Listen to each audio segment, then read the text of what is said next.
What have you been reading? Can you give me a pen? Do you have a pen? Something down. I got a pencil. Great, thanks. Go ahead. What have you been reading?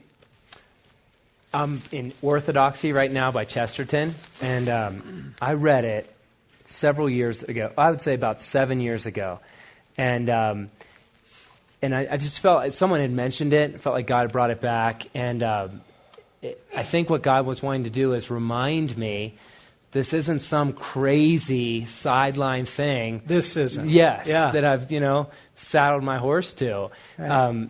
That the gospel has been forever. And constantly people are recovering that treasure that right. It's orthodoxy. Yep. And we've tapped into this stream, that there is this branch and we are a vine. And I think God just kind of led me there to just remind me that this is grounded in something ancient and massive. That's good.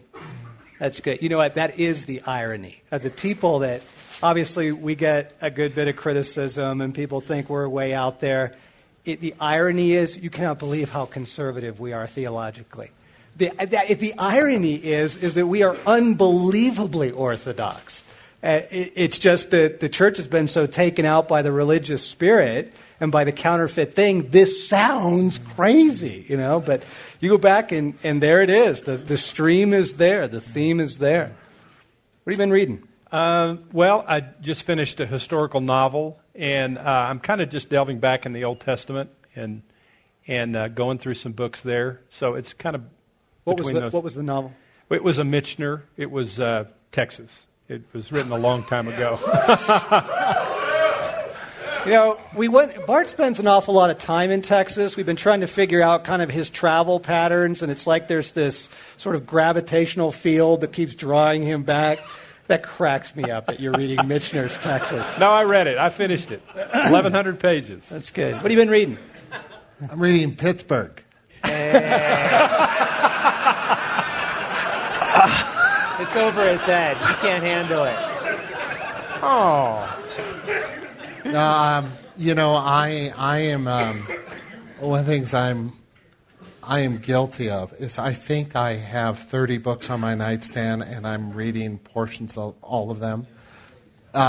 So what I've most recently read is I've been reading Annie Dillard, Pilgrim at Tinker Creek. Yeah, it's a fabulous book. And then I love history. I just find the lessons from biographies and from times past just so intriguing. And I can't even tell you the name of the book. It's David, is it Haberstein? It's on the Korean War, the Cold War, and all that. And that's what I'm reading. I've got a book on warfare. And I kind of go to bed at night. And actually, I've cut out a lot of my reading at bed because now I'm praying. But I kind of look at the stack of books and just kind of, what do I feel like reading? Mm-hmm. I love Anne Lamott. Mm-hmm. And her writings, and I'm always picking that up. So that's probably the most current stuff. I've been reading Bill Johnson, When Heaven Invades Earth. Great book on the kingdom. And reading Agnes Sanford's book on the healing power of Christ. Incredible book on healing prayer. I read MacDonald.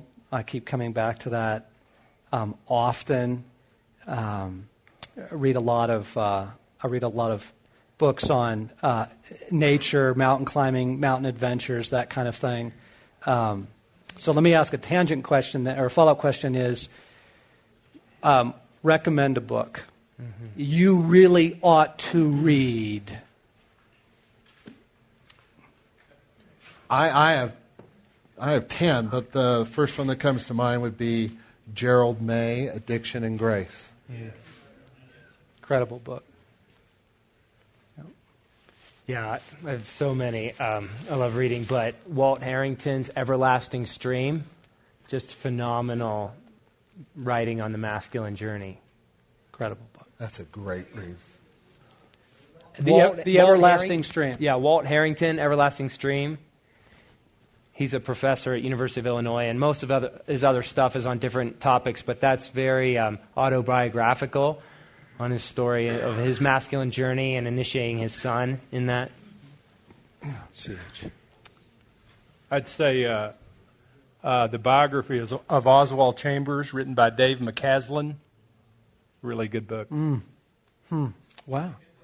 The biography of Oswald Chambers by Dave McCaslin. I asked the question. I don't know how to answer it now. And you said one. I know. I said one. That wasn't fair. I probably should have Yes. said pick three. At least. Unspoken Sermons, George MacDonald.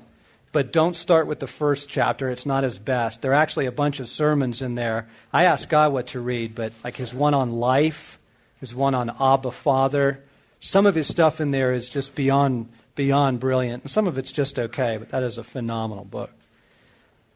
Thanks for joining the Ransomed Heart podcast.